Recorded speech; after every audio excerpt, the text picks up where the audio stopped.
whole army of my countrymen here in defiance of tyranny. You've come to fight as free men. And free men you are. What will you do without freedom? Will you fight? Fight against that? No! We will run! And we will live. Aye. Fight and you may die. Run and you'll live. At least a while. And dying in your beds many years from now, would you be willing to trade all the days from this day to that for one chance, just one chance, to come back here and tell our enemies that they may take our lives, but they'll never take our freedom? You ready? Let's go. Yeah. For those of you that want to know what we're all about, it's like this, yo. This is 10% luck. And welcome to Anti-Tyranny News Radio here on UCY.TV. Thank you for joining me this Wednesday evening. A few things that I'm going to cover. Bitcoin in the news, missing plane, but one of the top things I wanted to talk about tonight was the Justina Pelletier case, and I'll be getting into that here in a second.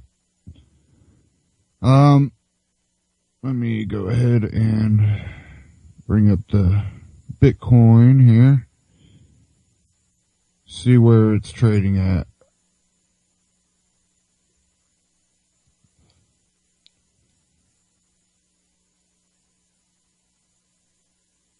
And Bitcoin right now is sitting at 584.5.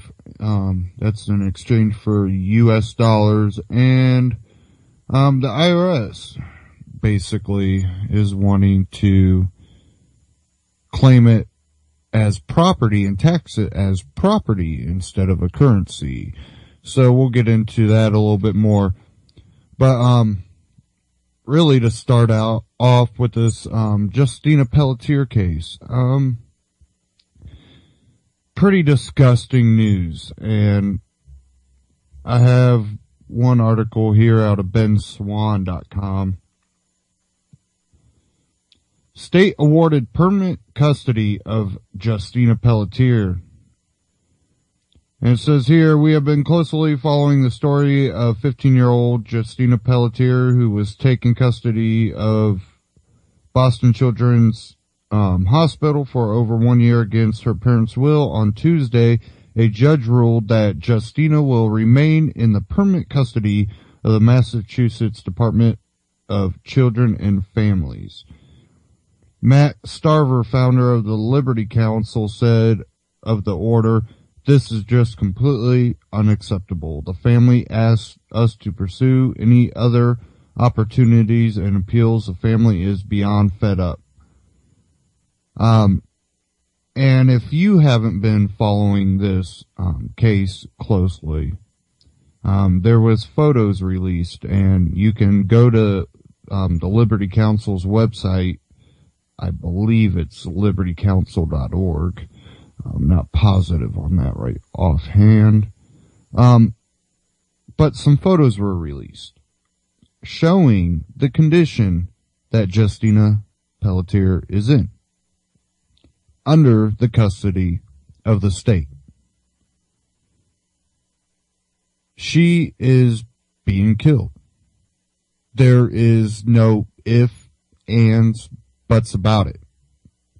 The state is killing Justina Pelletier. When you see a once active teenage girl that was being successfully treated by Tufts Medical Center, and because she had some flu-like symptoms. And Tufts was like, well, one of our doctors, the specialist, is working with Boston Children's Hospital. Well, we're going to go ahead and send you down there, and we're going to have him take a look. And you're like, okay. And you take your child there, and well, that doctor never ends up getting to see Justina. Instead, the psych ward basically sticks their nose in it and goes, oh no, she doesn't have mitochondrial disease. It's all in her head. Mitochondrial disease doesn't exist, even though Boston's Children's Hospital has a department specializing in mitochondrial disease. Never mind that. But it doesn't exist, and it's all in her head, and we want to pursue that route. And the parents go, well, if that's what, you're saying, let's go ahead and try this. And then after trying it, and the way the hospital was treating the parents, and seeing no actual help coming to their daughter, they go, oh no, we're going to go back, to her treatment. We're not going to allow you to stop her, treatment that is working.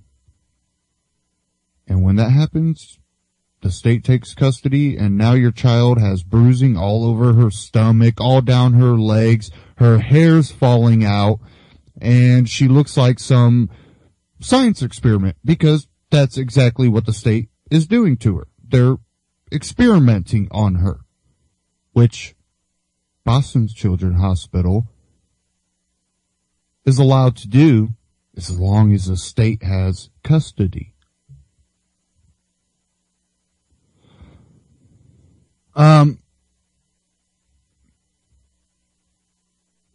Further down in this article, in a prior email, one of the prior physicians, Dr. Mark Corson at Tufts Medical Center, in an email said, I am dismayed. I feel like Justina's treatment team is out to prove the diagnosis at all costs. The Boston Children's Hospital team has demanded that Justina be removed from the home. This represents the most severe and intrusive intervention a patient can undergo for a clinical hunch. That about sums it up.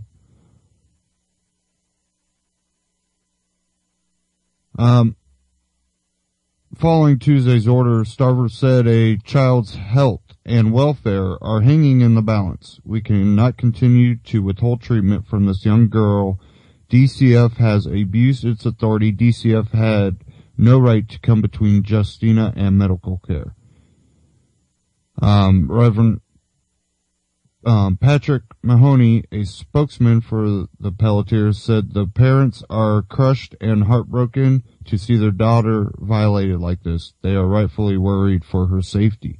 And I urge you to go look at the pictures. Just look at the pictures and tell me the state is not killing her.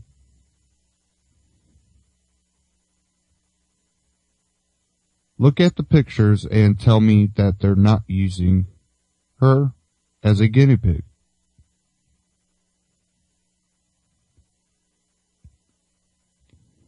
We do have open phones, 718-717-8296. You can feel free to call in if you want to discuss this or have any ideas of what we should do, what people might be able to do to really truly make a difference, because really they're killing her, and if something is not done, she will die in the hands of the state. I have a video or a little clip here. You guys can't see it right now because I'm not broadcasting video right now. It was a Raw Lou Pelletier interview. And this is from, I can't remember how to pronounce his name,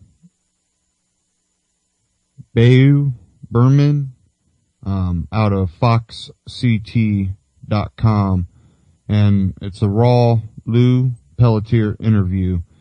And he talks about the recent court decision keeping his daughter in the custody of the state of Massachusetts. So here we go. Hopefully it's not too loud. It's a May 20th, like he's done. Permanent upon review at May 20th. In other words, as I've been saying for the last how many months, this judge likes to kick it down the road. Except he kicked it down the road along with kicking Justina off the side of the road. What he's done to her, avoiding her dire health conditions. I mean, we couldn't wait anymore. You saw the pictures that were released this weekend of her stomach and of her legs. She's got severe medical conditions being ignored by the judge, by the Massachusetts. And they did update that on Twitter. Berman said it was June 20th, not May 20th. Whether that was changed or it was gotten wrong, I'm not sure. It's DCF by Boston Children's and Harvard, and also all the politicians there. They should be ashamed of themselves. So what do you do now? We fight. Because, unfortunately, what has happened to Justina Pelletier has become the rallying flag for so many families who've gone through this and are continuing to go through this now. Unfortunately, the number that have died because of this. But we're not sitting back. We are going to regather the troops, come up with the appropriate game plan. She could die if we don't get her the proper attention. And how any politician in both this state of Connecticut who could have stopped this, she's a Connecticut resident. Well, there's blame in this judge's report. This is lengthy. It's 4 pages. You read it. There's 14, 15 different points here he makes. But in some of these points, he's directly blaming Connecticut DCF and says that they wouldn't take the case. However, he kind of contradicts himself because at the very beginning of the case, when Massachusetts DCF took over, they had no rights to do it. They had no jurisdiction to do it. So they kicked Connecticut DCF away. So when you can't, in one breath, in February 15th in court saying we're pushing Connecticut DCF away, then all of a sudden say in November, December, why weren't you involved with the case? It doesn't work that way. Do you fault one of the agencies more? They're both equally corrupt, inept in what's happened to our daughter. There's no innocent parties in this. That a state has allowed a child to be physically and mentally tortured, now going on almost 14 months.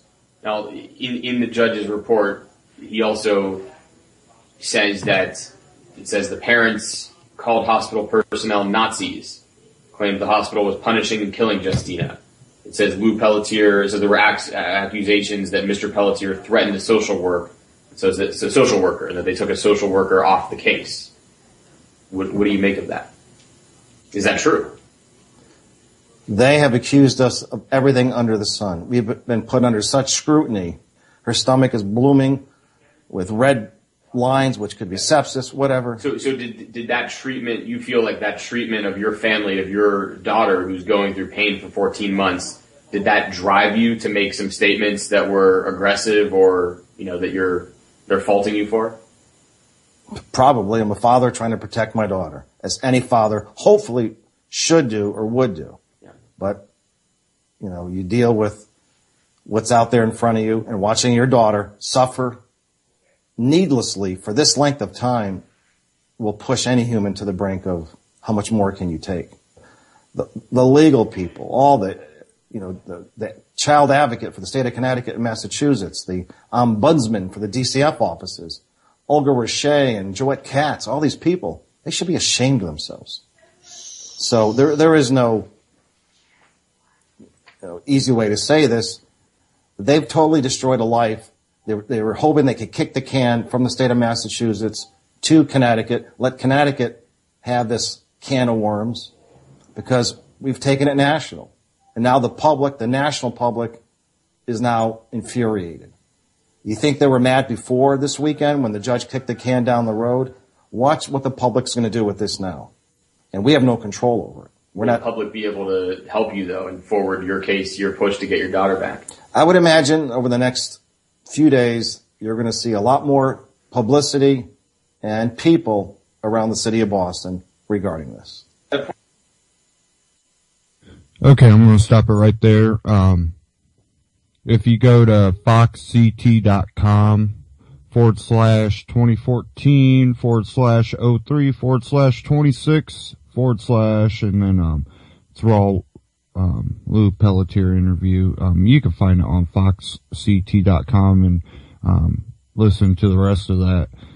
But, one thing he brought up is after this decision, he believes the public's going to stand up, and I do too. I think more people are going to really see what is happening here. A lot of us have known it for a long time.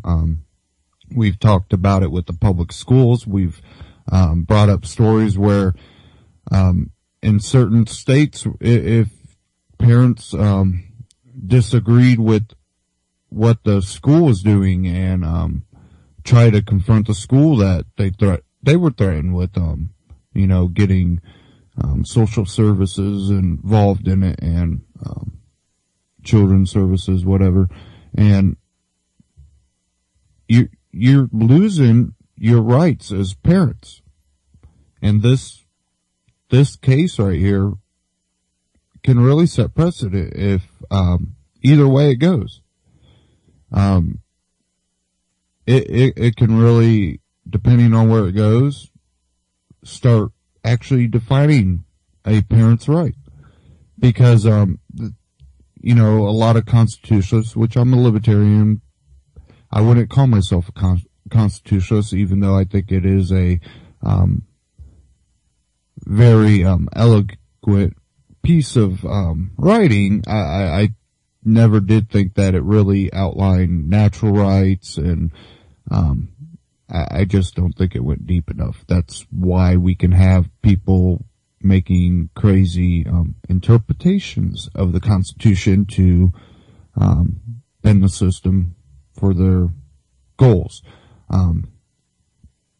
One thing that's not outlined in the Bill of Rights is your rights as a parent. Therefore, they go, well, you don't have rights as a parent, even though you would look at that as a natural right. You are the parent. That is your creation. Who's going to really, truly care the most? That parent. And you could throw cases of parents that just don't care.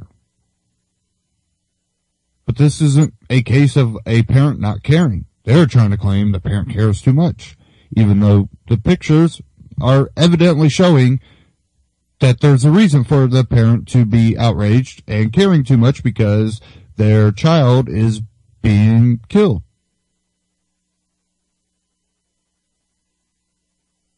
So, it's one of those things that you have to look at it that way. You have to look at it as, well, this isn't a case of a parent not caring. This is a case of the state not caring, the judge not caring, and the parents caring that their child's health is going downhill at a fast rate. She's going bald. She's got bruising and just discoloration of her skin, and that's not the same child that went into that hospital.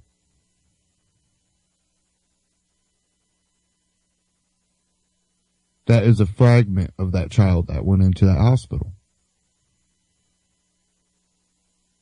And why should you care? Because when your child's sick, you take them to the hospital. They go, oh, it's just in your child's head. And you're like, no, my child doesn't want to be sick. My child would like to go out and play. And they're like, no, it's in your child's head. No, you don't understand. She just got sick. She ate something, or I'm not sure what's going on, but this is not normal behavior. It's not like she's faking it. No, your child, it's all in her head. No, you don't understand. You've been treating her now for this long, and she's getting worse. No, it's all in your child's head. No, you don't understand. She's got infection. Her body's failing her now. No, it's all in her head. Would you not want everybody to stand up for you? And that's why Lou Pelletier broke a gag order. Because his child was dying. And then why didn't they pursue contempt on the gag order? Well, because they were exposed. And like he said, them Massachusetts sticking their head and going, we're kicking Connecticut out of this, and it's going to be our, the Massachusetts Children's Services, and Connecticut didn't. No, Connecticut had it first. You kick Connecticut out.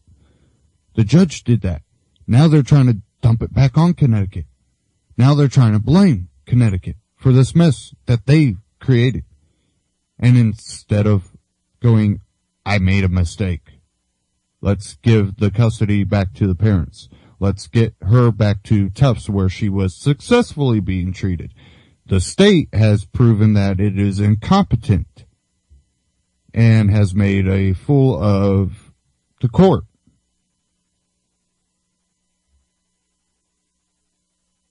He couldn't even do that. That would have at least deflected it towards maybe the state and child services, and, if the judge didn't want to admit, completely his fault and you kind of deflect some of the blame, he could have at least done that, even though it would have still been untruthful to a point because he wouldn't have been accepting blame on himself, unless he truly did accept blame for himself and, told Massachusetts and Children's Services that they also hold blame. Because that's what's going on. The state and the court systems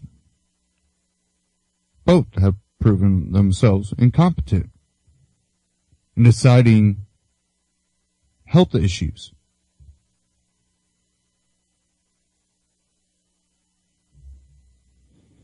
If you have any ideas that might help influence this case and get Justina back to her parents, we do have open phones, 718-717-8296. That is 718-717-8296. Feel free to call in, and if you want to comment on this case, let me find part of this, because I had to close my browser again. I don't know what's going on. But I did have the 4 pages, the report up. I'm trying to find it again.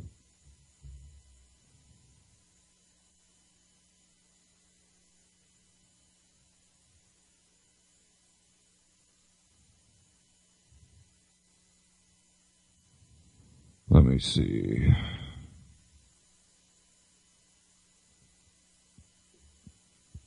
Okay, I can't figure out where I had that. I should have bookmarked it. My bad.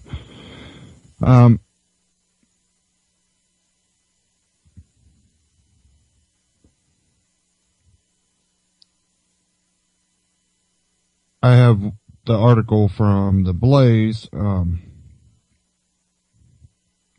says here, the Boston Globe reported that Suffolk County Juvenile Court Judge Joseph Johnston granted permanent custody to the state DCF. It was in response to a motion filed by Lou and Linda Pelletier, Justina's parents, and a court-appointed lawyer for a conditional custody plan. Up until this point, DCF has had temporary custody of Justina, which it had mandated for more than a year. Which, really, you could have considered that, you know, it might have been temporary custody, but it's basically the same thing. They've had permanent custody of her up until now, and so far, it's going to keep going down the road. As Lou said, kicking the can down the road.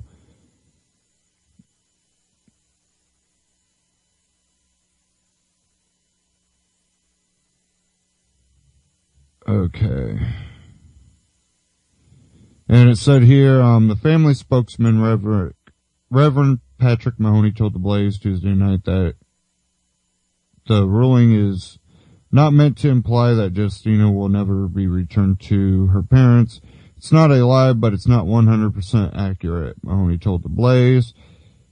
In putting the word permit out without explaining it, it appears to the casual reader that somehow the Pelletiers have completely lost of Justina until she's 18 years old, and that's not the case. Mahoney said in a statement that the Pelletiers are crushed and heartbroken, which I read this in the other article. They're rightfully worried for her safety. And this this is actually kind of insulting that the DCF would put the statement out, but DCF in a statement maintained that its primary goal has always been the health and well-being of Justina and finding a solution that would allow her to return to Connecticut. No, it isn't. Not when you're allowing her to die. Not when you're allowing her health to deteriorate. When her hair's falling out, she's bruised all over her body. That's not the well-being. You are not interested in her health or well-being. That's an insult to people's intelligence, I think, when someone comes out and says something like that. And if you are, if in your head and in your heart you are, your goal is the health and well-being of Justina, you would go, well, we're not doing too well of a job, and when her parents were in control of her health, she was ice skating. She wasn't stuck in a wheelchair, not able to barely, walk, with bruising all over her legs, her stomach. I mean, it's just, the photos are really sick. Liberty Counsel has those pictures on their website. Just Google them. And, her hair's falling out. You would go, well, let's see. If her parents did a better job of finding the correct treatments for her health and well-being, and our goal has always been the health and well-being of Justina, we would automatically have to just go, well, that doctor's an idiot. Let's give her back to her parents in Tufts Medical Center. The ones that were doing a successful job of treating Justina, where her hair wasn't falling out. She could ice skate. She wasn't stuck in a wheelchair. But no. Says here, that has not changed in the face of this ruling. The statement continued. The department is exploring all options that will allow Justina to return to her home state where, and remind you, it says her home state. Not her home state. They don't want her at home. Well, yeah, because she can't really just go directly home. because you put her in a condition that she can't go home now.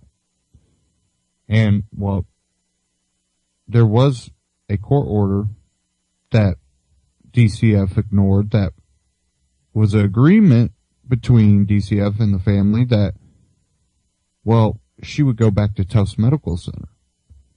Oh, and they go, well, we're not going to obey that court order and that agreement that we made in the courts until the ruling. Well, why was that? Did they have prior knowledge that they would get the permanent custody? Even though it's not permanent, they can still fight it, but did they might have some type of forewarning that they were going to get permanent custody? Therefore, they wouldn't have to give her to Tufts Medical Center. Therefore, if they would have handed her to Tufts Medical Center before this ruling, and all of a sudden maybe she started improving day by day, that might have had another effect on this ruling.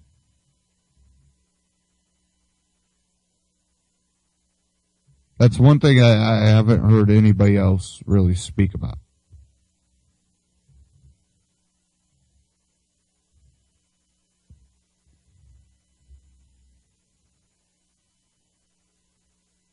Well,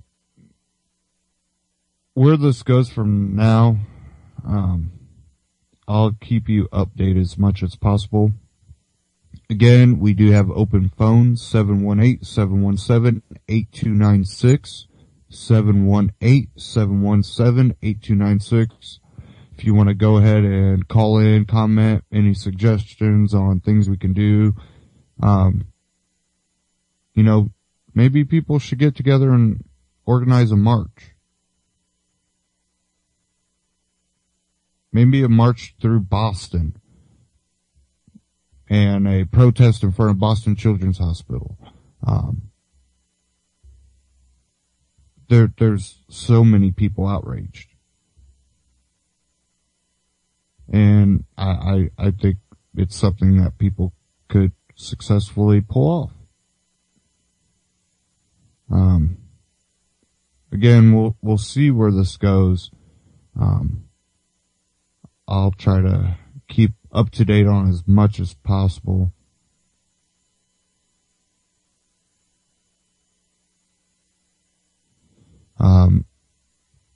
Liberty Counsel just tweeted about 2 minutes ago, can one man stop the fight for justice? No. Retweet to free Justina and let the judge know we won't back down.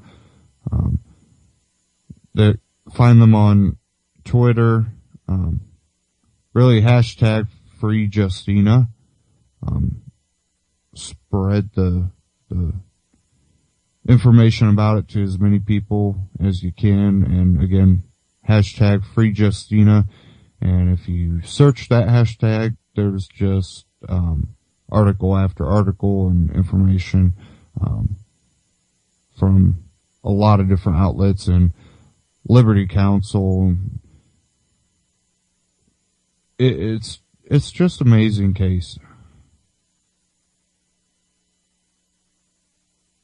And I wouldn't wish this on any parents out there. It's unbelievable to think that your child can be taken from you by the state and basically killed or being killed, and the evidence be there. The pictures are there. The evidence is showing that they are incompetent in helping her. And there's basically, you feel like there's nothing you can do. They have the guns. They have the force. Remember a famous quote, government is force. Because that is exactly what government is.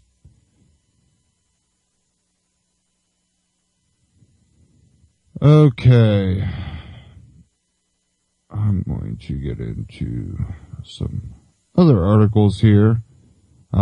again, phone lines are open if you decide you want to call in.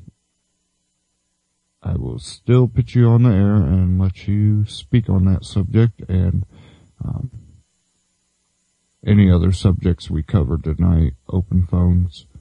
I always try to leave the phone lines open because your voice is just as important as mine, and I try to, leave that line open for you to be able to voice your opinion, or voice your perception or your knowledge or your experience.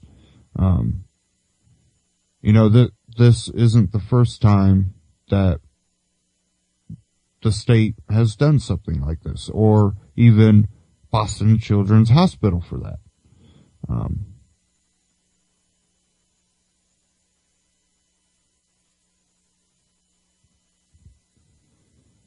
Okay.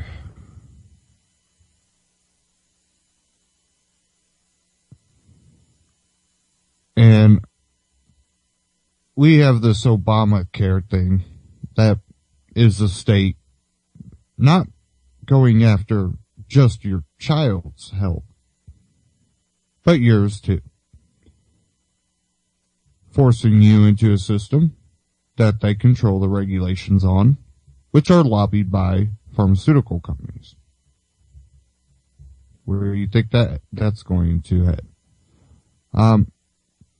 Well, to try to ease the pain onto the American public, I really think that's what they're doing. They don't want all of this to hit right away, because then you'll really feel the hurt from Obamacare. Like government usually does, it likes to slowly, well, at least the U.S. government, this is what they've done for many of years, but they slowly institute things that take control over your life and take money out of your pocket, take wealth from you to give to others, which never makes it to those supposed others and ends up in the pockets of lobbyists, politicians, and corrupt corporations that don't believe in free market or capitalism. They believe in corporatism. There is a big difference there. Well, what do our politicians usually say when they delay something? Definitely coming from the Democrats. They always have an excuse. Well, Harry Reid is definitely good at giving excuses. No good reasons, but plenty of excuses. Here from the Blaze, Senate Majority Leader Harry Reid explained Wednesday that Obamacare open enrollment period was extended earlier this week because people just aren't educated on how to use the internet. Yeah. That's exactly what he said. Because people aren't educated on how to use the internet. Let's go ahead and hear it from his mouth. To that end, though, every time we've had a number of these delays, and I know you said that this is giving more people the opportunity to sign up and so on, but when they do have these hiccups or have these delays, doesn't that give the other side fodder to fire? There's no hiccup or delay. We have hundreds of thousands of people who tried to sign up and they didn't get through. There was a wonderful piece on public radio a couple of days ago. Connecticut. They're doing extremely well with healthcare. And what they've done is set up a couple of stores that people can come in and get their healthcare. It's worked out very well. And listening to that piece reminds me of why we had to extend this time. There are some people who are not like my grandchildren who can handle everything so easily on the internet. And these people need a little extra time. It's not the example they gave is a 63-year-old woman came in to the store and she said, I almost got it. But every time I just about got there, it would cut me off. We have a lot of people just like this, through no fault of the internet, because people are not educated how to use the internet. So this is not anything.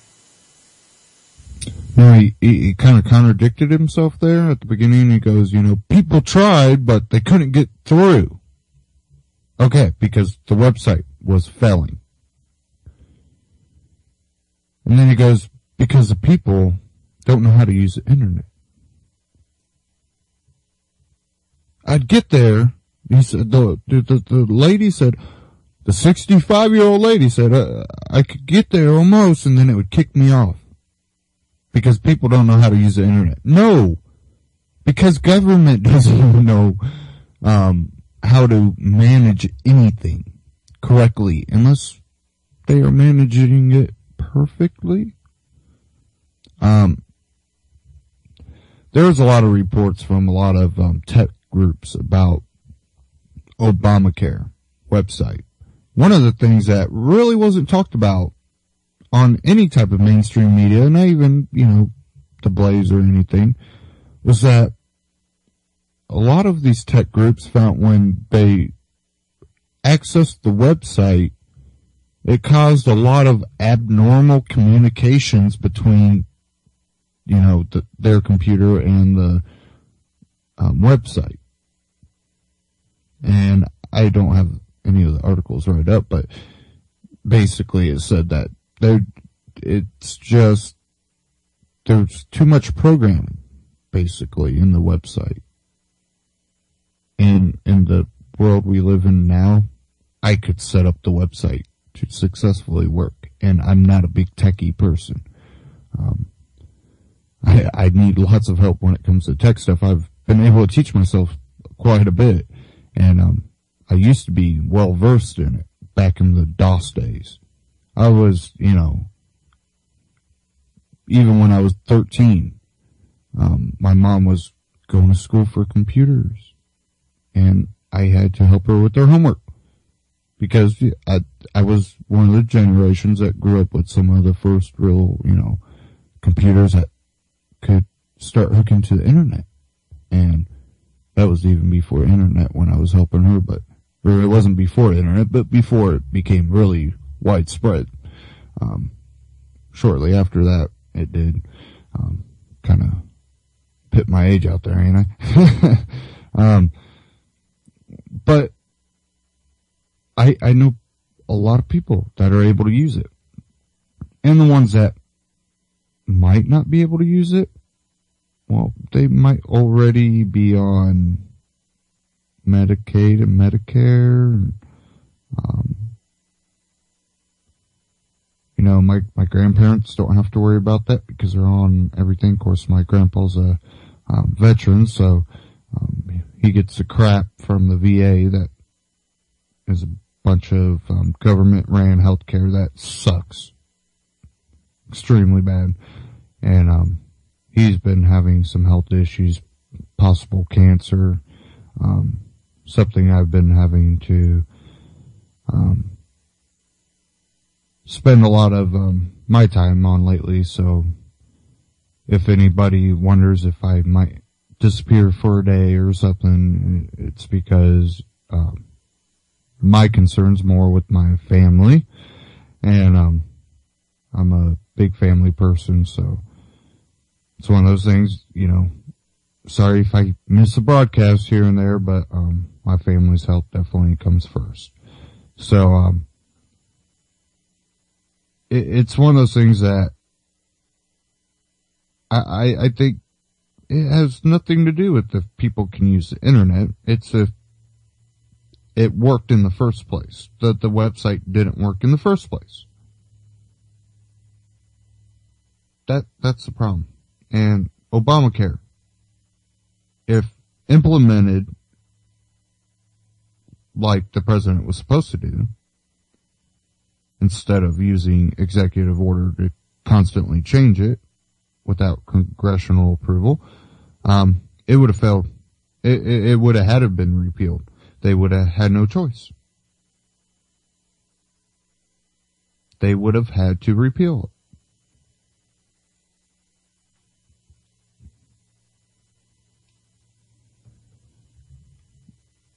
But what do you really expect from, politicians and bureaucrats.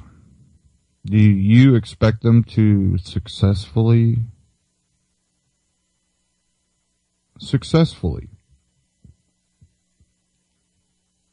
keep your interest at heart?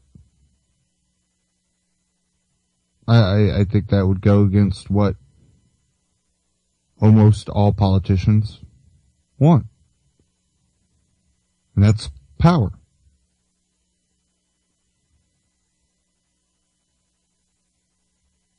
Well,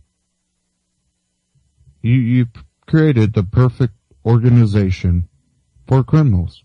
Honestly. That's how I look at government. When you allow government to be force, when government is force, and it's the ultimate force, that's where the real scary criminals go. Because the real scary criminals aren't the dumb ones that, do petty burglaries or street crimes. They're the smart criminals. They're the ones that are sly. They're the ones with money backing. They're the ones that can con people. A lot of people bring up Bernie Madoff, and it's like, he's a little guy. The little sly guys are the fall guys. Where do the smartest criminals go? Government. When they're not completely in government, they just name their, business after a government, or name it like a government agency, and lobby to be basically contracted by the government. And in the case of the Federal Reserve, which is a private-owned bank, they've completely taken control over something that government was supposed to be in control over, Congress.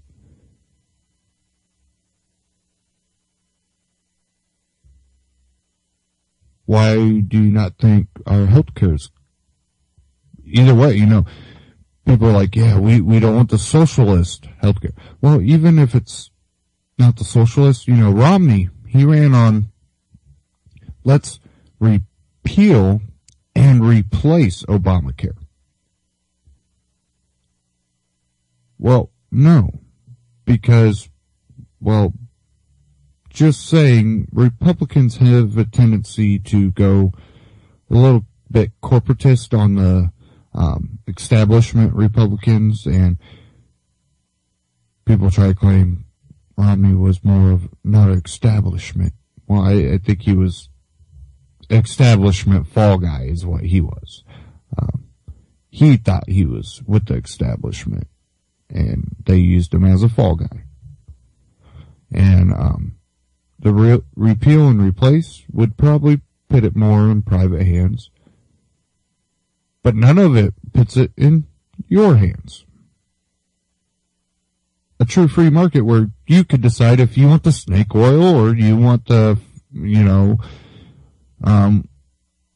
all natural route or pharmaceutical or surgery or, whatever you want.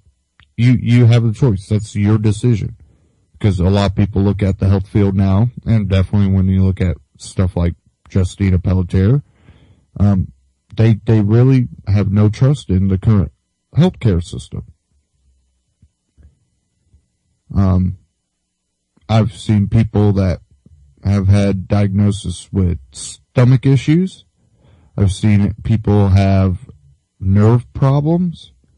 I've seen people that have had many different issues that have successfully treated their own issues with changing their diet and using natural remedies, using herbs that they just normally, they were more processed food type eaters, and, or when you start eating more naturally and you start actually using fresh herbs, and those herbs have health benefits,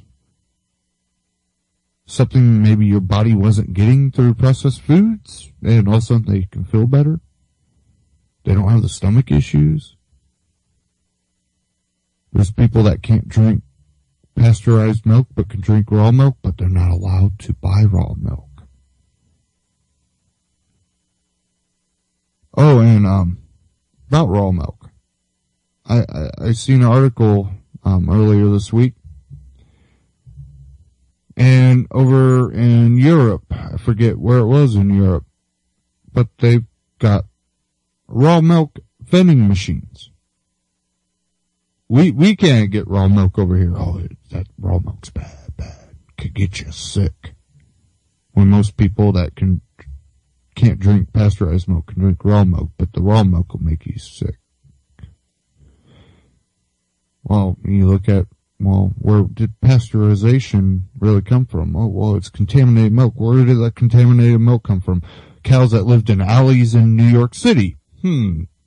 That just stood and slept and stomped around and ate out of their own fecal matter. It's just amazing how much of a lot of different subjects people go, well, yeah, we need pasteurization because it's been proven to keep or kill bad bacteria. Well, it kills all the bacteria. It kills the lactose in milk. When you drink pasteurized milk, you get a dead lactose enzyme, which is different from live lactose enzyme, which is why some people can drink raw milk and not drink pasteurized milk.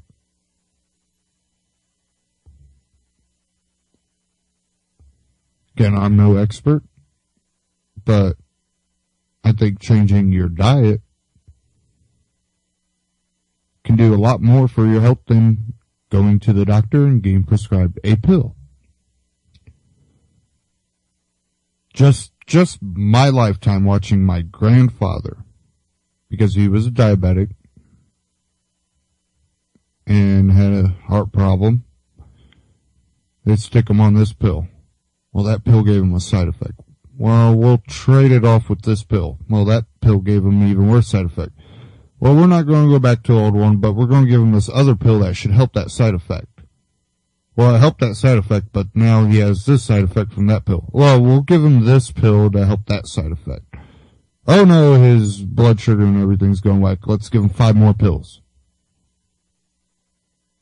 And some more insulin. Oh, now he's on 2 different types of insulin. And he has a shoebox full of pills. He probably takes, I don't know how many pills. It's one of those things, even someone like me that really looks at a lot of natural remedies and stuff, I wouldn't attempt to take them off the pills. Yeah, it's one of those things, once you're on that much stuff, I think any chance of going back to a more natural lifestyle would take so long. So long.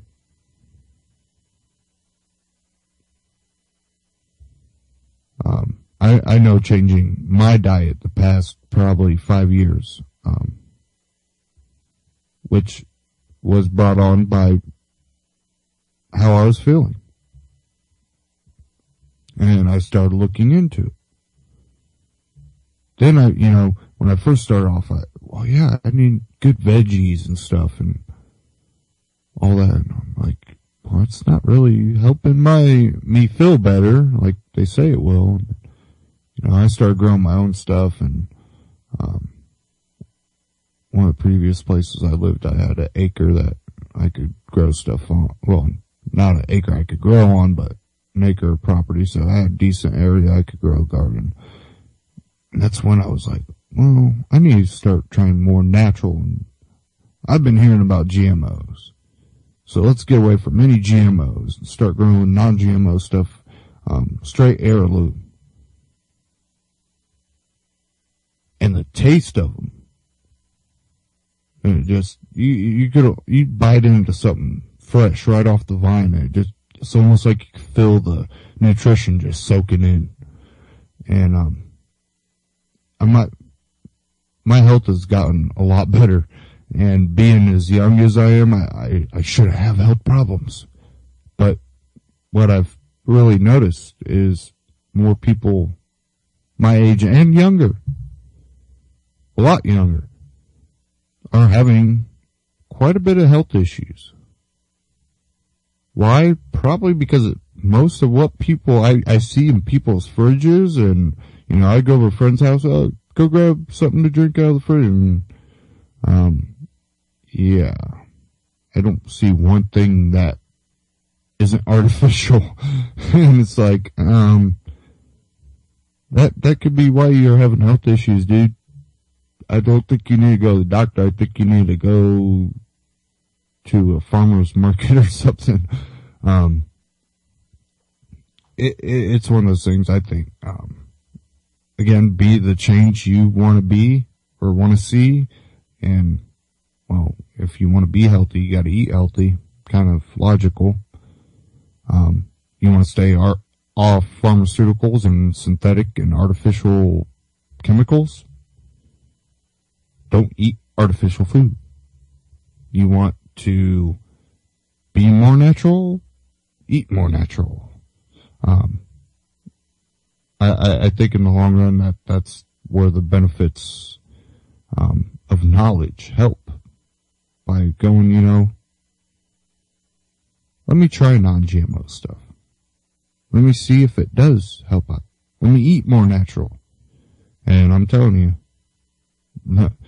when you start eating the way I eat anymore, it definitely, there's a big difference. If I try to eat, like if I stop at fast food, if I'm on the road or something, don't have time to go find a health food store that has a little cafe in it or something that can make me something that's non-GMO, I suffer. Processed foods will eat your stomach alive. It's definitely one of those things that I try the best I can to eat healthy because it does make a big difference. Okay, I'm going to get into some articles here. I think I'm going to go ahead and take a quick break here. As long as I can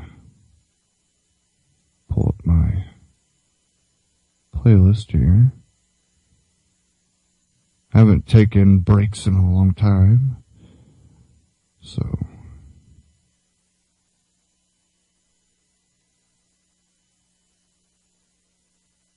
here we go.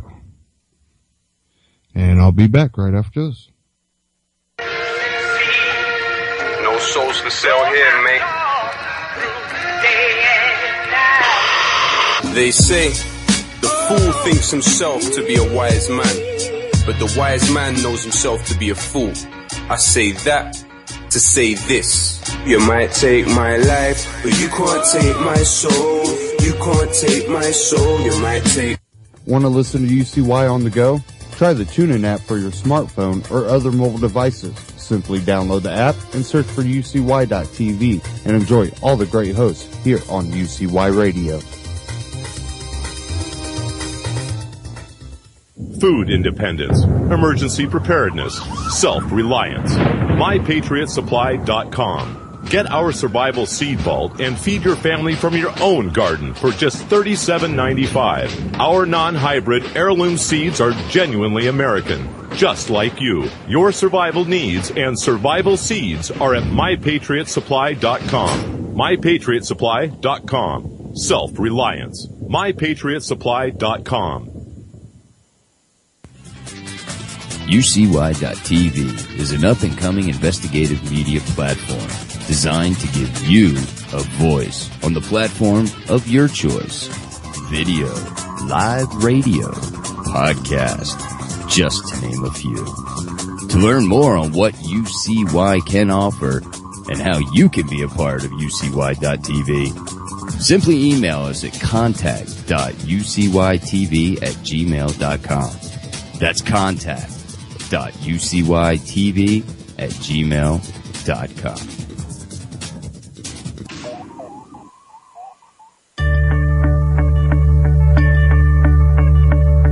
Your smartphone may be snooping on you as new applications turn these devices into stealthy spies, and the intelligence they gather is downright shocking. I'm Dr. Catherine Albrecht, and I'll be back to explain how your phone may be taking liberties with your privacy. StartPage doesn't store your IP address, make a record of your searches, or use tracking cookies, and they're third-party certified. StartPage.com, the world's most private search engine. Lights, camera, action. Using certain smartphone applications could turn you into an unwitting star, and the set could be your kitchen, office, or even your bedroom. One such app called Color activates your phone's microphone to gather sound. It combines this with GPS coordinates and images from your camera to determine who is nearby. The idea is to generate impromptu social networks. Well, that's creepy. It's perfectly legal since you agree to this invasion when you download it. But even if you never plan to download Color, you should know that cell phones can be programmed to watch and listen. When you need total privacy, remove the battery. I'm Dr. Catherine Albrecht for StartPage.com, the world's most private search engine.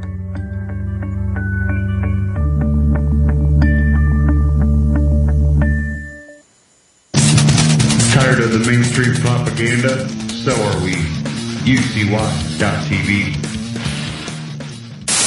After you divorce yourself from the right-wing propaganda campaign, it's all simple and plain. America stands the game. Your president got an African name. Now who you gon' blame when they drop them bombs out of them planes using depleted uranium? Babies looking like two-headed aliens. Follow the money trail that leads to the criminal, and nothing subliminal to it. That's how they do it. See they game. And welcome to Anti-Tyranny News Radio here on UCY.TV. Thank you for joining me again here.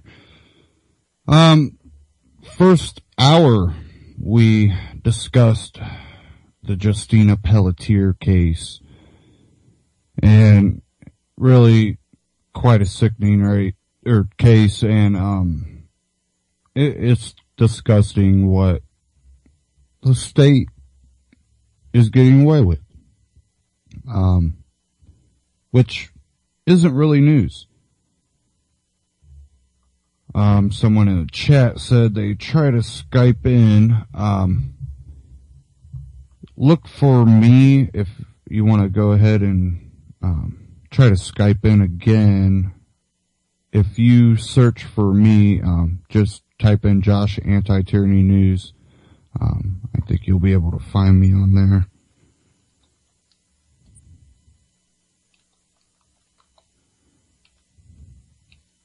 Let me see here.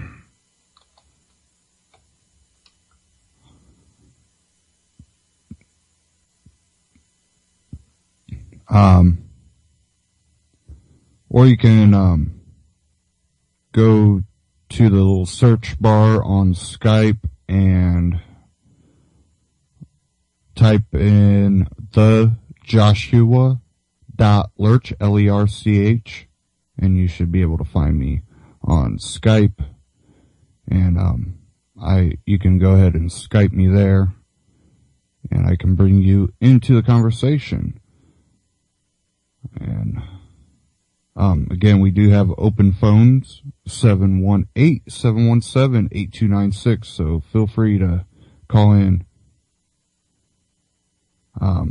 Again, you know, I always try to have open phones every broadcast, and give everybody the opportunity to voice their opinion or their view or their knowledge or experience on any of the topics, any of the issues, or if they even want to bring up their own issues.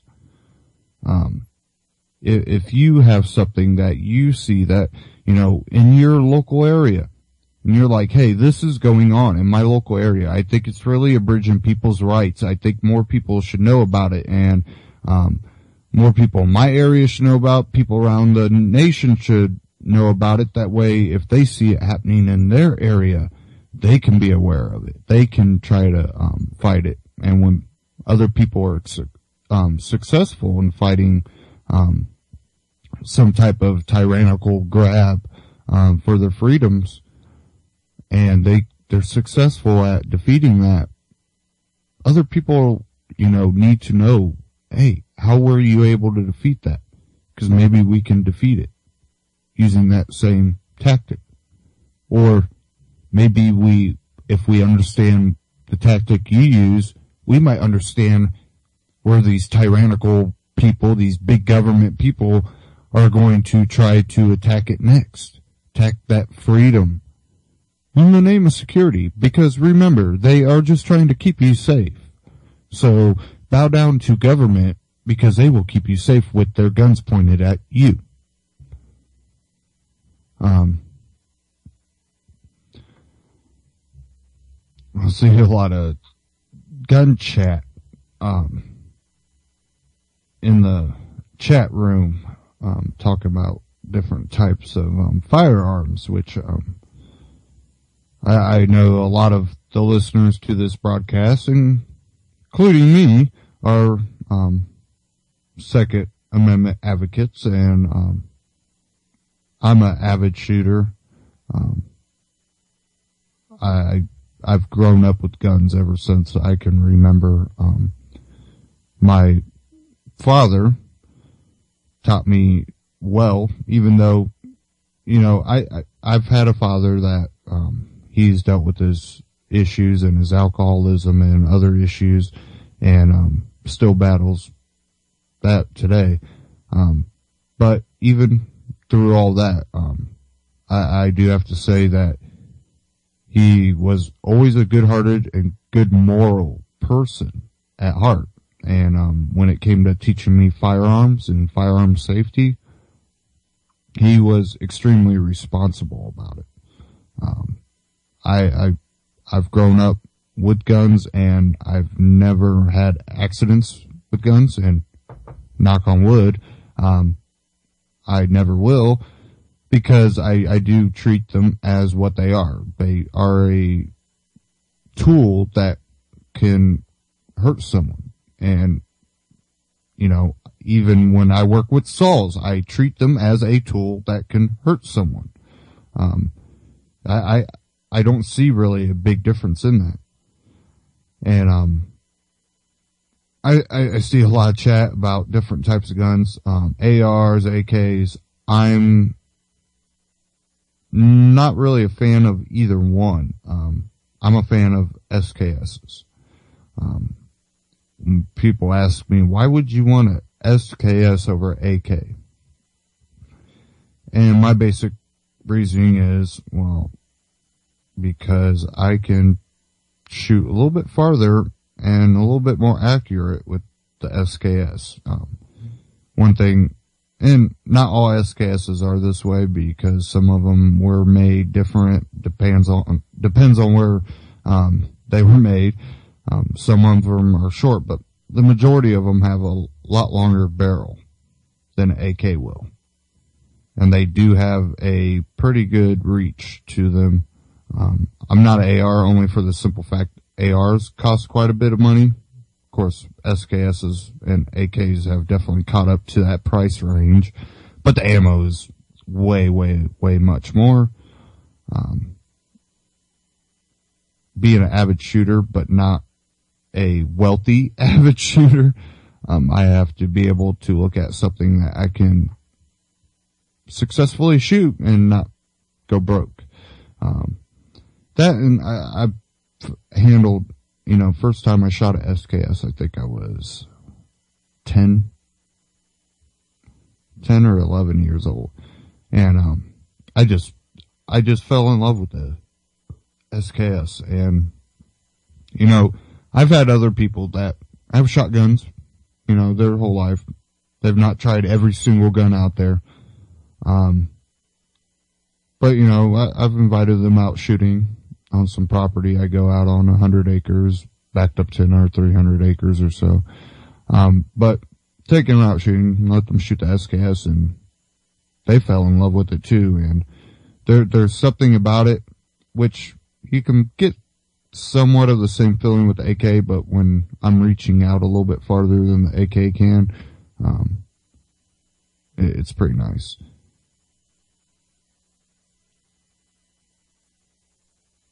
And, someone said the short ones are the paratrooper. There's also, SKSs out there that will fit an AK clip. They were made to take the AK clip, and a lot of people, prefer a bigger clip on their SKS. 10 round stripper clips, that and changing out stripper clips sometimes. Not as experienced shooters might have to fumble with sliding them down.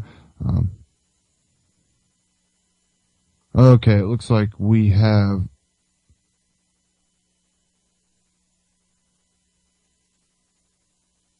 a caller here. Let me see if I can bring him in here.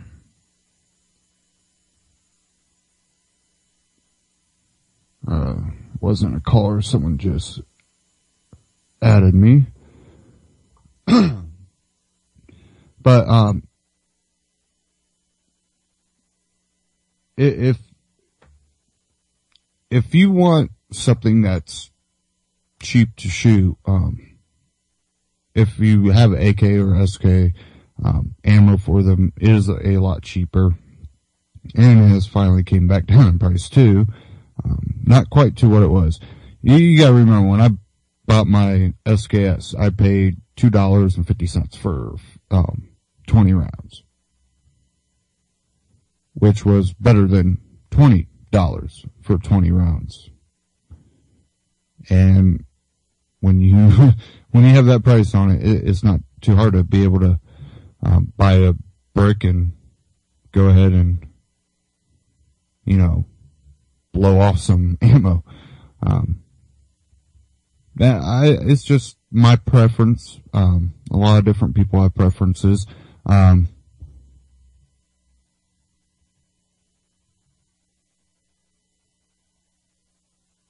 me see here.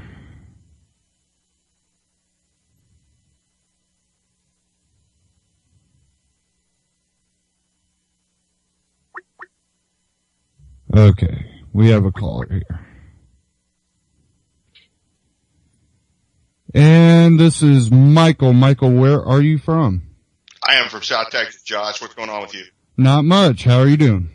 Not too bad. You're hitting on a good subject. I like the SKS. You like the SKS.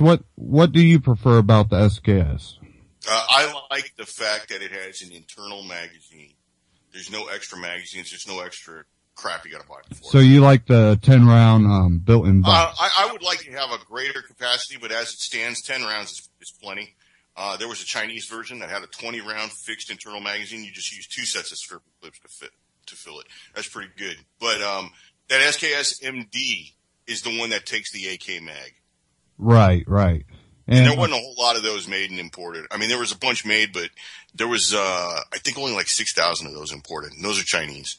Yeah, and those run about the same price range as the really nice Russians, which those are hard to find any that are in. The red Russians are coming in probably about $500 in them. And yeah, you're right. Those SKS MDs are probably about $550 somewhere in there. Yeah, and, I seen some, people in the chat. One person said Pro Mag and another person said Tapco.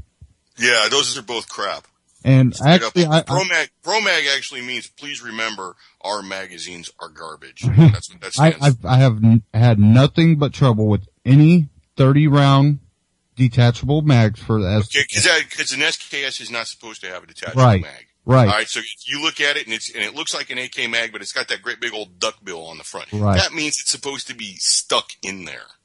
Right. And the thing though about Tapco, I've had nothing but good luck with Tapco, but they make 20 round clips for a reason, because they've even, they tempted with the 30 round clips when they designed this.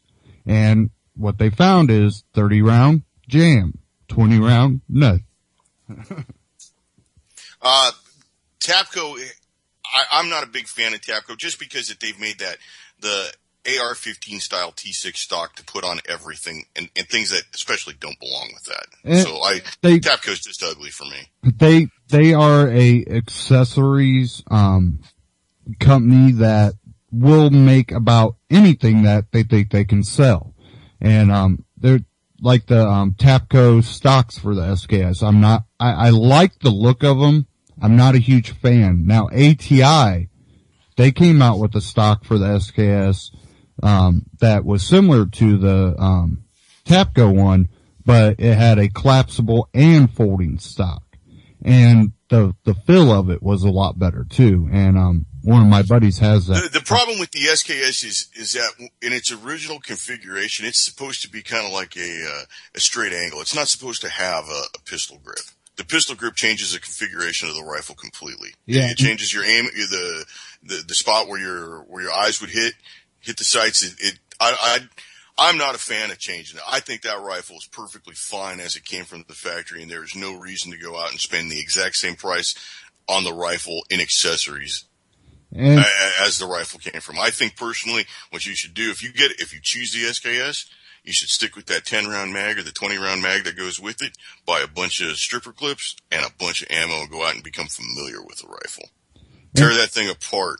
And, that's one way to look at it. But I'm also a person that thinks that if your gun doesn't fit you, you're not going to be a successful shooter. Now, that doesn't mean that you can't be a good shooter, but you have to have a gun that fits you.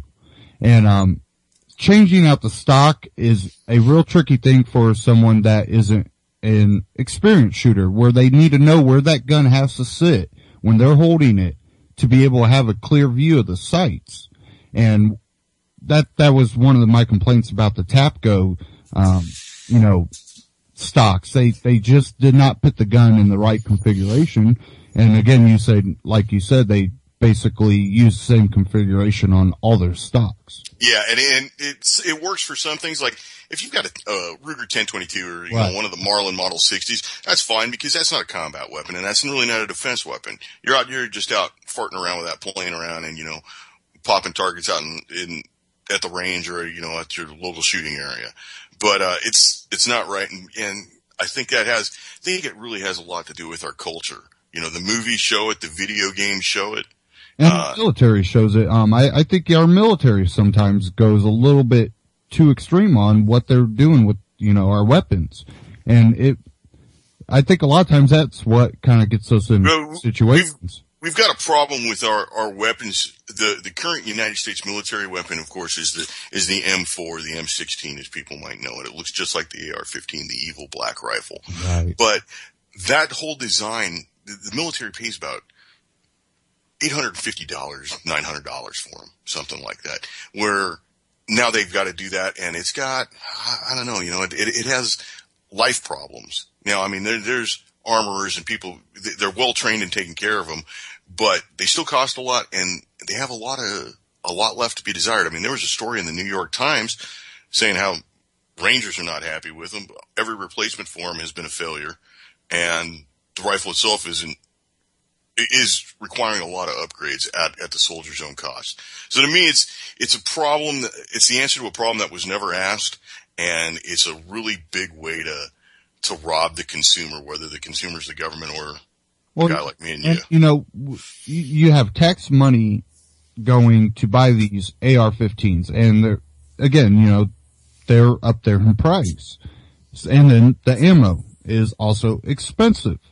And then on top of it, then the soldiers, I've seen, them spend $800 to $1,000 on upgrades just to make that rifle, what they need it to be in the conditions that they're in. And see, why would you spend that much money on something that's not, usable straight out of the box? And there's AKs everywhere that can be thrown in mud and picked up 4 days later and fired.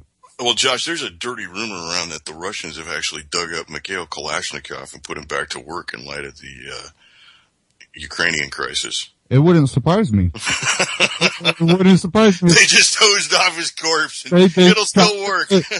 Shocked him back to life and get back to work. We need more. We gave all of ours away. Because, they offloaded, I forget how many, AKs around the world. It's the number is somewhere in north of 60 million. That's what they'll admit to. That's official numbers from, officially licensed factories and things that they can keep records of. Now, how many they shipped out clandestinely? God knows. And there was a lot of black market when the Soviet Union supposedly collapsed, and I say supposedly. Because it doesn't really seem that they collapsed, they just kind of fell in despair. Maybe they didn't collapse, maybe they just restructured their finances and threw the bankers out. And, that, and then they also kind of did take control of a lot of, natural resources after the collapse. Putin helped do that too. He took control of, a lot of the oil companies. And say what you want about Putin, good, bad, or indifferent, but he does seem to have his nation's best interests at heart. He does seem to be looking out for his people and the future of his nation. He is a nationalist, but again, you can say that about a lot of things. You gotta remember, he's an extreme conservative too. So when it comes to gay people, he doesn't believe that they do have rights. Well, I might present something that's maybe not in a popular opinion, but in regards to the homosexual question, homosexuals don't reproduce. And he knows that Russia faces a population crisis. I mean, his nearest neighbor is China, and they're what? There's 2 billion of them. Yeah. And they're not replacing their population. So he knows that some lifestyles are incompatible with further growth. And again, that's a growth of his nation as his government rule over a population. It's really not. Well, it's his people. Yeah, because we have it different here in the United States. We're a mixed society. We're the melting pot. Russia's a far more homogenous society. I mean, in certain areas, everybody's Russian. Everybody is a white person. Everybody is blonde haired to mousy brown haired.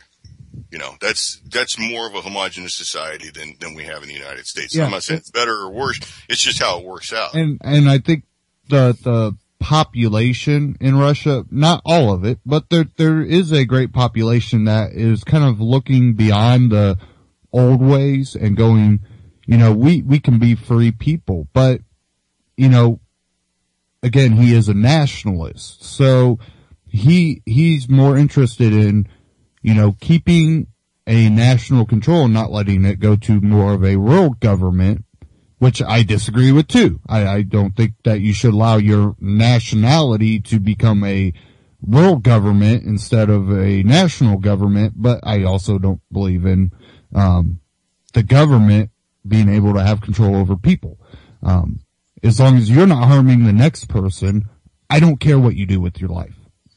I don't care if you want to. Yeah, but there's no profit in that. There's no profit. Yeah, there's no profit in that. And if people don't know, you basically are a number to the government. You are a dollar sign, and they do trade us like cattle. And they trade our resources as, theirs. They're just human capital.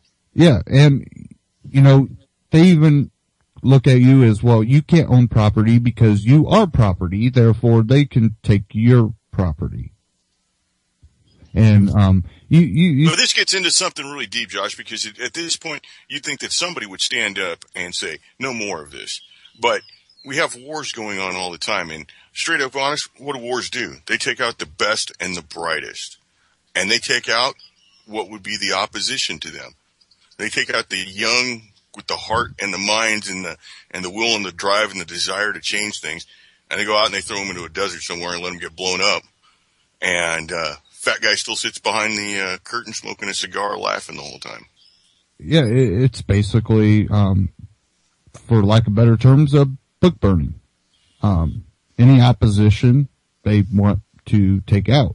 And, the biggest thing that allows this to continually happen, through history, the collapse and the creation and collapse of empires has been divide and conquer. If you can get people fighting each other over dumb crap, wars and stuff, you can convince them. It's so easy. Because if you can get them fighting each other over, oh, you're gay and I don't like that, and well, you're homophobic and I don't like that, and well, but for a group of people that's like supposedly 10% of the population, we put an awful lot of effort into what they do. And straight up honest. If you want to be gay, that's fine. I don't care if you're gay. Do me a favor and don't drag your lover into Home Depot and start making out with him like on the plumbing aisle at noon. All right, that's where the line has to be drawn, and that seems to be, and that's kind of an extreme example, but that's this. I have my rights, and I have to show my rights, and I have to express myself. Well, you know what? Express yourself with your doors closed. I don't want to see it. It wouldn't be a problem if you weren't out announcing it to everybody. There are certain societal standards, and you know that agenda just isn't compatible with. It's not compatible with a lot of things, but like Putin sees, it's not compatible with the growth of a nation. It really isn't, because they don't make babies. For no other reason, they don't make babies. And how do you have more people in the future if you don't make babies? And that's their choice if they want to make babies. But he again, to government, they are property. Therefore, if they need more cattle, if they need more, calves to feed the population, that's what they're going to push for. But back to the divide and conquer, it's done by making you feel obligated that you need to be interested in someone's personal life. And that's where the problem comes in. It's through media that they've done it. That you need to care that someone is gay or reproducing, or if they're injecting themselves with. But if you're going to take it off of TV, somebody who would watch TV would think that like our only three exports are like nuclear missiles and rap music and homosexuals. If you're gonna look at it on TV like that, because that seems to be the focus of everything. Well, and that's just not how life works. I mean, I live in a small town. All right? I live in a small town in rural Texas. All right. So there's not a whole lot of like San Francisco style happiness going on down here. There are some gay people down here, and you know what? They kind of just do their thing. They don't go to our little grocery store and, sashay around and super swishy or anything like that. That causes a problem. You can't have somebody coming into an area that they're not from and expecting some sort of respect for that lifestyle when that lifestyle is disrespecting how these people live. And we have to hold that same standard too to, straight couples. Don't go to, your local hardware store and start making out in the aisle and then be absolutely. That's not the place to be kissing on people. That's a problem too. We have a lot of hypocrites that will go, well, we can't have gays out here doing gay stuff in public, but they'll be making out with their wife, and it's like, you can't have a double standard. Now, something that, like Adam Kokesh said, being offended is bullshit. And it is to a point, but if you want to stop being divided and conquered, first you have to go, if they're not sitting here, like, publicly being disrespectful. Now, if they go, oh, I'm happy because, a gay couple that adopted a kid and the kid's in a sports game and he just made his first goal ever, and they go, oh, we're happy, and they hug each other and kiss each other, and then that's it. Well, I see straight couples doing it, and yeah, that's not a problem. And that's people it's when they expressing their own emotions. When they start doing it on purpose to offend you, when they start purposely going, oh, look, there's a conservative couple over there. They're those churchgoers that we know. Let's make out in front of them. Well, yeah, that's totally a problem. You expect a conservative to respect your rights as a gay couple when you disrespect them? But that still doesn't give the conservative group a right to say, well, because you disrespected me, you guys shouldn't be legally allowed to be a couple or legally allowed to be any type of joint thing. And I think that's where the divide and conquer has been successful, because people have taken things that they view as offensive and think that gives them a moral right to abridge other people's rights. And the first thing that you do is well, I don't want to see a gay couple just completely nasty, locked together and falling down on the ground making out, but I'm not going to go, well, let me take their rights away. That'll show them. I'm going to ignore them. Nobody's asking to take their rights away. Well, I wouldn't say no one, because there are a pretty large group out there that basically their excuses for wanting to go after gays is, well, because it's being pushed on them. That's why we want to take certain rights away. And I'm not talking about, well, the whole marriage issue. I'm talking about the states that not only are attacking the marriage issue, but basically any type of civil union they also want to take out. They don't want two people that are gay that are together and live their own personal lifestyle together to be considered a couple. So you're talking about like financial benefits Right, and all that. right. Yeah, no, I don't think they should. Well, I mean, this is my own personal opinion, but I don't think they should get any kind of like, the same rights as a heterosexual couple gets, no. And yeah, I understand that some heterosexual couples don't reproduce, and they may have far more disgusting lives than a fine, upstanding couple, but the premise of marriage is reproduction and having children. Right? Civil union is fine. That's great. They shouldn't get any kind of like tax benefit for it that a couple that would have a child would get, because they don't have that. They don't have that ability. Well, they actually do to a point, because they've been proven to. Adam and Steve don't make a baby. No, but Adam and Steve can buy a baby, but they can't make a baby. Break. They won't get a tax break because they don't have that baby, so they're not getting that tax break for having a baby. Well, so they have more disposable income also. So I'm not really crying on their tax issue. Well, I think that if we are going to get a tax break, they should get a tax break. But in the whole midst of things, taxation is theft in the first place. I agree with you 100%. So if their money's being stolen, our money's being stolen, we get a percentage of our money back because we live with someone. Because when I look at marriage is between, a man and a woman in my eye. But again, that's a word. It's a title. It's something written down on a piece of paper. What marriage means to me and another heterosexual couple still might be different. But see, the problem is there's this claim that they're losing rights. They're the same people that they were prior to this. They're just not getting any additional rights. They're not getting any additional. I agree with that. I think that they're losing rights, except in a few places where they, again, I'm someone that agrees that they should have the same tax breaks as anybody else should. If they're a couple. Well, there's no special gay tax. I mean, you don't pay an extra $50 on your check because you're a homo.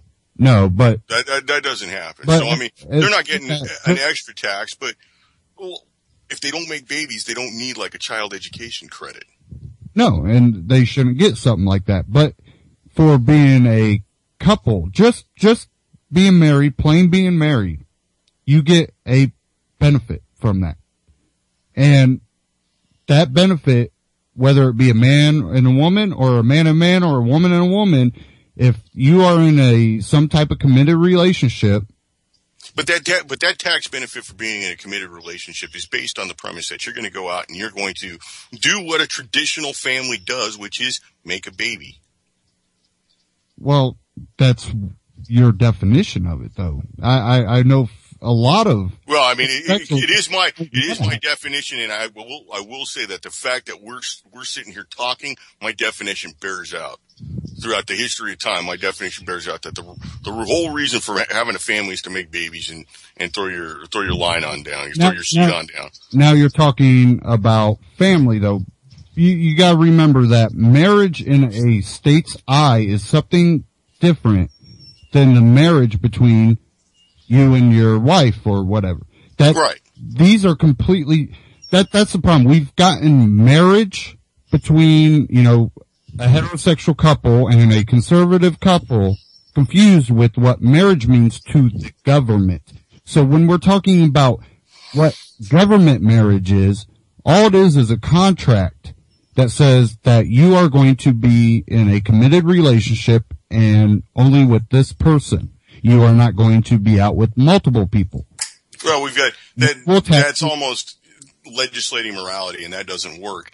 And that argument can be made on the same side. Well, you can't legislate out the gays. So I'm not asking you to legislate out the gays. What I'm just saying is they don't get any kind of extra goodies for it. So in a governmental view, what we need to do is stop saying marriage at all. We shouldn't, there should be absolutely no governmental marriage.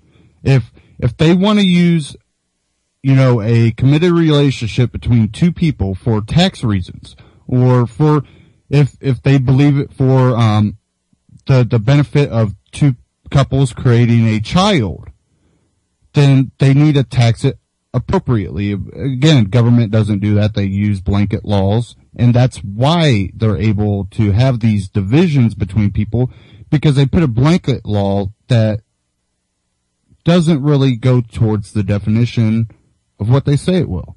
And, one example is, Obamacare. If you look at Obamacare and the blanket law, it's not going to do anything that they said it's going to do. It's not going to be affordable. It's not going to lower your taxes. Why? Because it's a blanket law. You can't not centralize something like healthcare. It has to be an individual's choice.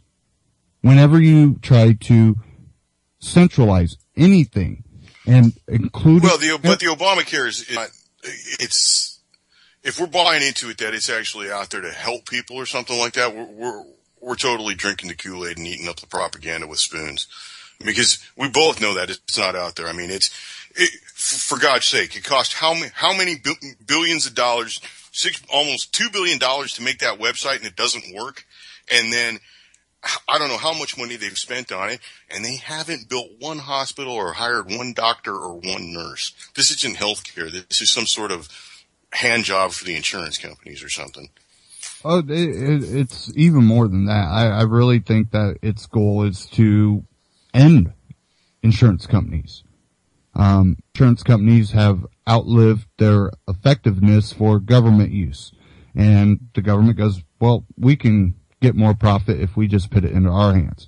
They're purposely making this fail. And they're trying to do it in a way that won't hurt you. So in a way they are trying to do it because, well, we're going to not implement this part of the law because it'll hurt you too hard if we drop all of this on you at one time. But the scheme of things is to get you onto a plan that will eventually have to be completely government controlled. Oh, well, yeah. Well, I mean, if you look at it, the control of healthcare and the control of the education system are a part of the 10 planks of the Communist Manifesto. And if you don't see like the communists and the Bolsheviks at work in our country, well, yeah, you got to open your eyes. And it's not like they've been hiding. They've been around in America for a long time and vocal about it. We used to have, Hitler support groups in America. Anybody that thinks that, well, this stuff is good, it's not communist, it's not socialist, it's just trying to help people. Socialism is just communism with a tweed jacket on. It's fascism, socialism, all that. It's authoritarianism. That's well, it's all a cult of personality. You never see, there's never any sort of, I hate to use the term democratic process. There's never any sort of vote. It's always, the vote was counted and it's 100% in favor of the glorious leader. All hail the glorious leader, and, life goes on. That's not the system that we participate in. And usually that's indicative of the cult of personality right there. And, even the wording, when you go, well, socialism, well, what we think of socialism is, governmental socialism. But socialism can also be looked at as your social interacting with people around you. That's socialism.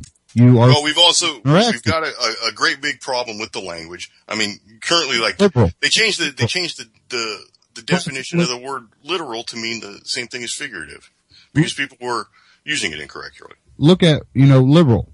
Thomas Jefferson was a classic liberal. What does liberal mean today? When you say liberal today, you think socialist or communist or fascist. You don't think, well, that's my interacting with the community and being a outspoken, you're getting into some really deep stuff here because if you really want to get into it, Josh, there's a whole bunch of just buzzwords and key phrases that people use. And I see it a lot in this venue, in this arena, this place where we're looking for the truth.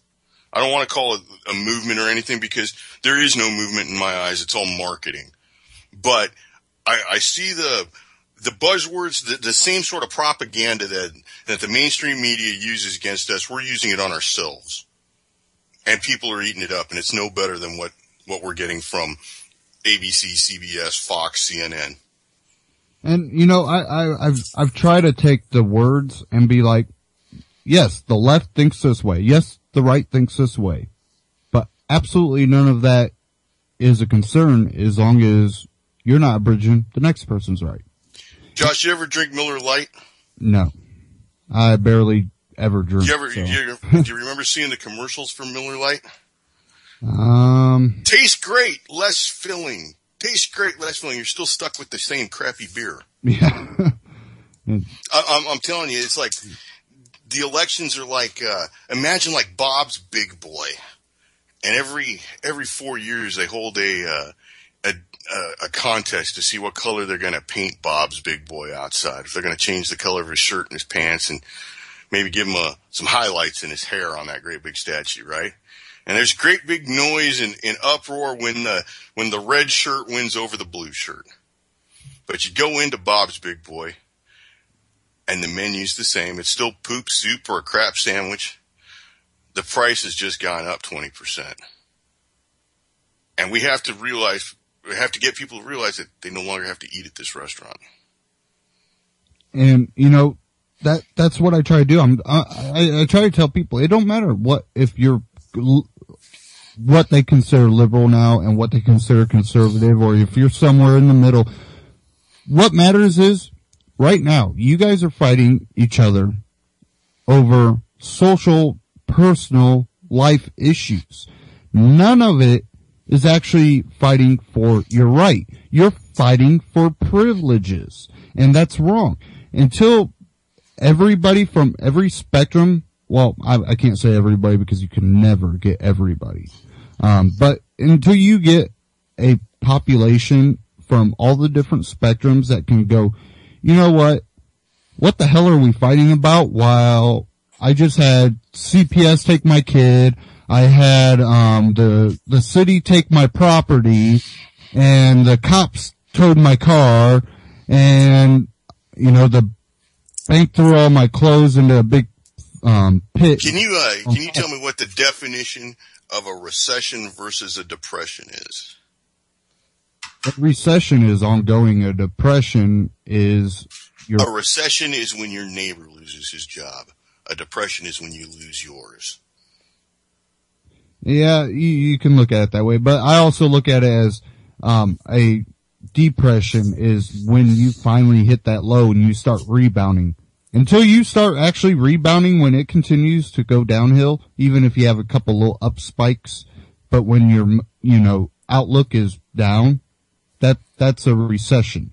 When you start seeing that up, you go, well, that was our depression. That low point was where we were depressed to the lowest point before we start going back up. And the thing is, it's something that's always going to happen as long as we have this whole Fox market system going, where we can sit there and trade fake crap, stuff that is not even real. Okay, so let's not even real. Let's talk about Bitcoin for a minute. You've heard it. You've heard this term Mt. Gox, MTGOX. Yep. You know what Mt. Gox stands for? You tell me. Magic the Gathering online exchange. So if that's not the definition of fake money, I don't know. And, I tell people. So Bitcoin started off as a way to buy, extra shields and swords for your fantasy characters or something like that. And that can't be the answer to all our economic woes. And like I say, if you're going to, invest in Bitcoin, if you're someone that's interested in crypto, because, this is a passion for people in the crypto world that, they be able to do this. But if you're going to be someone that invests in Bitcoin, well, you better have a lot of other investments in something, tangible. I agree. I mean, I think Bitcoin might be fine to play with, and you make a couple of bucks, or it's easier to use it to buy something that's kind of in a off Amazon sort of way. But no, it's not the answer. It's not even a dream. It's just a way to have baseball cards without actually having the cardboard.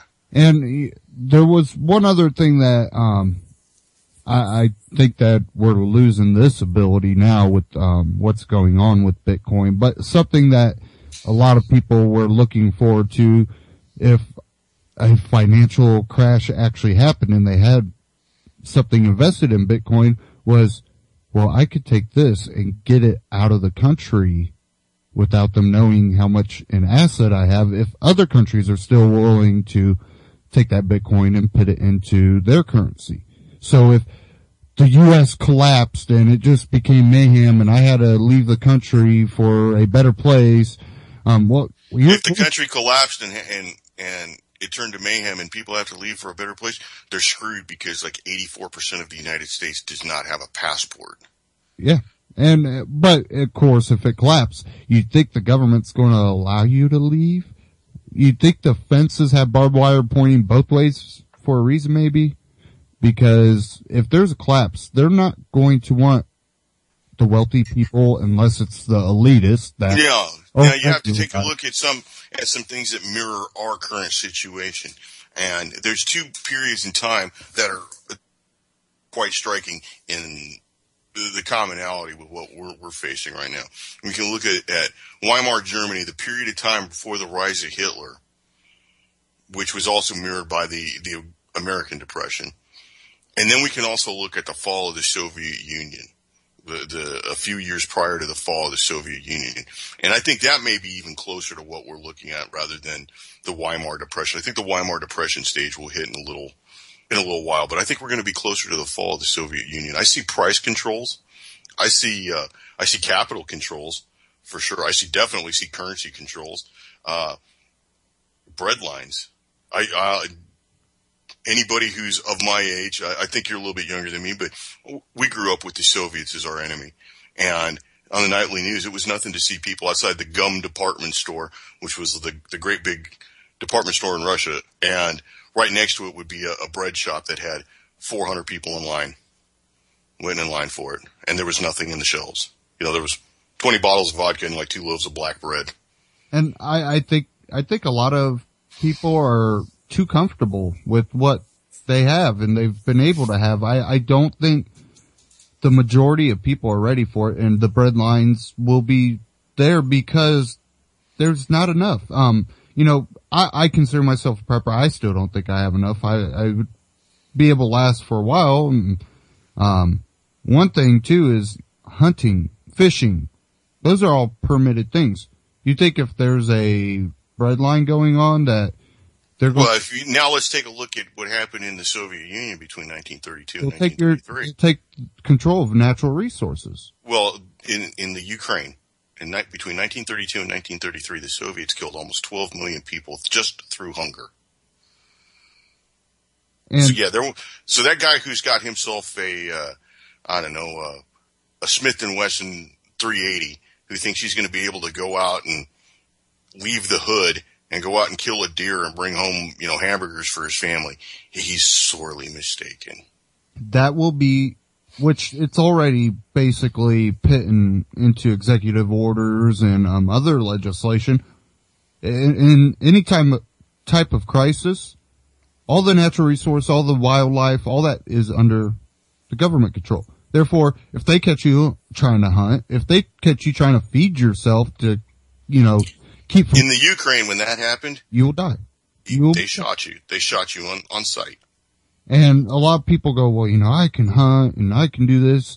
Well, that's if you can escape to a place where you don't have an army, 20 meters away from you. It's going to be rough to escape from the city in your Honda Accord when the roads are jammed. Yeah. And, I have a lot of prepping stuff, so it's one of those things. I do feel comfortable to a point, but I'm not unrealistic. I understand that if shit hits the fan, not a lot of people are going to make it through. I might not make it through, and a lot of the good people are probably going to be the ones that go down. And that's what we see in any empire or nation that collapses. We see them going after good people. And you touched on that earlier in the hour, that they go after the good people. Why? Because the good people know what to do. The good people will show, hey, you don't have to stand in that bread line. We could go hunt, Well, government has control of that. Like I say, in this bread line.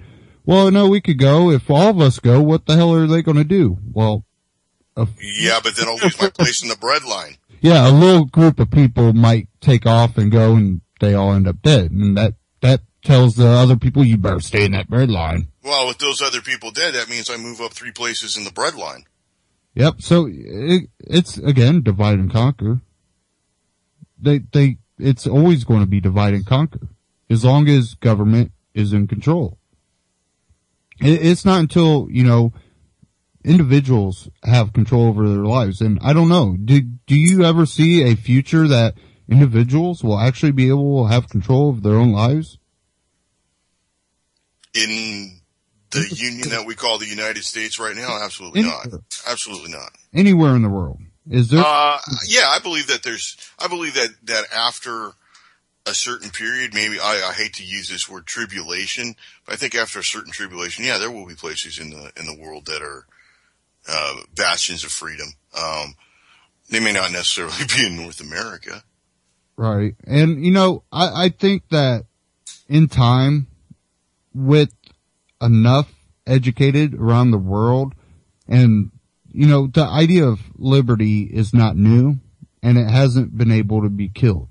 And I think if the more people that really grasp the ideology and the really seek what liberty and freedom actually. I'm going to have to completely disagree with you on that, because it doesn't matter what ideology they hold, and people don't even like freedom most of the time. But what people do like is money. And really what we have to do is we have to tell them and teach them and show them how to follow the money. Once you follow the money, someone's going to be hiding underneath that pile of cash, and he's the guy who started the problem. Well, I think that too, but I'm talking about the evolution of the way of thinking, the evolution of the human race. I think there has to be eventually a point that a populace on this world can really evolve past government, because I think government is truly the most outdated concept. You got people out there on Earth. Josh, we've got people out there who can't cell phone without having to resort to the Google spell check thing. Oh, I know, and I'm not saying the whole populace on the planet will, evolutionize, but we've seen in history that there has been those pockets, and yes, they have collapsed. Why have they collapsed? Because they've gotten themselves too comfortable with what they got and not look towards the future. So they go, okay, look at Rome. We got all this and we keep expanding, but we don't evolutionize. We just keep expanding what we have. And I think eventually there's going to be a populace that will rise up and evolutionize beyond that. And that's what's created some of the great things around the world. Well, I'll tell you what, the numbers are on the people's side. Definitely, because I just saw something earlier today that said that there were that 67 people hold the equivalent wealth of 3.5 billion people in the world. So the numbers aren't on the 67 side. But how do you get the message to those 3.5 billion people? And I think the internet's helped on that, but there has to be a better way. But if there's, they can't get internet. That bottom 3.5 billion don't have the internet. Right. They don't even have lunch. You know, how do we get a message into their starving belly to follow the money?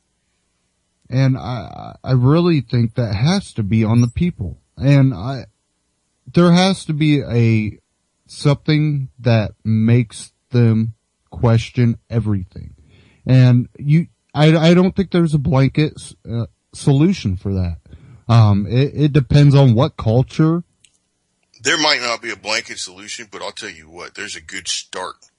And that's for the people of the United States to demand that policies and procedures and laws set for this country are set by people who have a vested interest in this country, not people who have a get-out-of-jail-free card and can go to another country.